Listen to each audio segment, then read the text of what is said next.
திருவள்ளூர் சட்டமன்ற தொகுதி திமுக வேட்பாளர் வி.ஜி. ராஜேந்திரன் தீவிர வாக்கு சேகரிப்பில் ஈடுபட்டார்.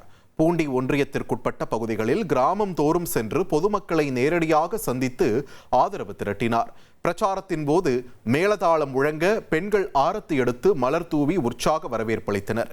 கட்சி நிர்வாகிகள் மற்றும் தொண்டர்களும் பெருமளவில் கலந்து கொண்டு பிரச்சாரத்தை வலுப்படுத்தினர். பின்னர் செய்தியாளர்களிடம் பேசிய அவர், தொகுதியில் செய்யப்பட்ட நற்பணிகளை எடுத்து கூறி வாக்கு சேகரித்து வருகிறோம் என்றும், தொகுதியில் உள்ள அனைத்து கிராமங்களுக்கும் மினி பேருந்து சேவை ஏற்படுத்தப்படும் என்றும் உறுதியளித்தார். உங்களுக்கு மினி பஸ் வழங்கப்படும் பெண்களுக்காக. சரி, நன்றி நன்றி. ஒவ்வொரு ஊராட்சியிலும் நடந்த பணிகளை சொல்லி வாக்கு கேட்கிறோம். அரசாங்க திட்டங்களை சொல்லி வாக்கு கேட்கிறோம். தேர்தல் அறிக்கையை சொல்லி வாக்கு கேட்கிறோம். மக்களுக்கு எல்லாமே தெரிஞ்சு வச்சுக்கிறாங்க. நான் சொல்லி தெரிய வேண்டியதில்லை. அவங்க எல்லாம் டிவியில செல்போன்ல எல்லாம் பாத்துக்கிறாங்க. இந்த 8000 ரூபாய் கூப்பன்ல இருந்து அவங்களே வரிசைப்படுத்தி சொல்றாங்க. இதெல்லாம் பேச்சாளரே தேவையில்லை. இப்போ மக்களே பேச்சாளர் ஆயிட்டாங்க.